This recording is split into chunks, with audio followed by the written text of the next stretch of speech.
Jeste li ikad objesili aluminijsku foliju na granu ili možda na prozore i vrata?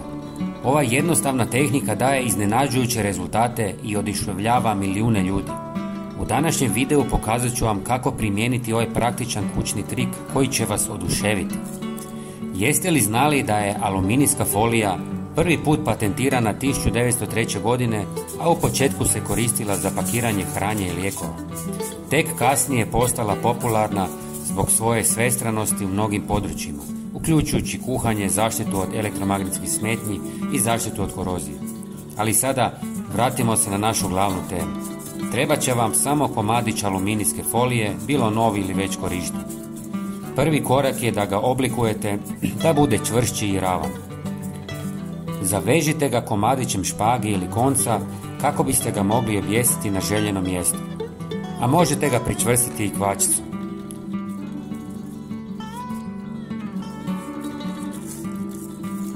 Nakon što pripremite foliju, objesite je na granu drveta ili vrata i prozore. Važno je da folija bude u pokretu i da reflektira svjetlost. Ako nemate idealno mjesto za objesiti je, jednostavno je postavite bilo gdje. Iako rezultat možda neće biti toliko izraženi, i dalje će imati pozitivan učinak. Osim folije, možete koristiti i CD. Objesite ga na stablo. Pitate se što je svrha ovog trika? Aluminijska folija ili CD su izuzetno učinkoviti u odbijanju muha, golubova i drugih ptica zbog svoje reflektirajuće površine. Sjajna površina folije stvara bljeskove svjetlosti koji zasljepljuju i plaše insekte i ptice koji vam uništavaju usjeve. Uz to, pokretna folija proizvodi blage zvučne signale koji dodatno odvraćaju životinje.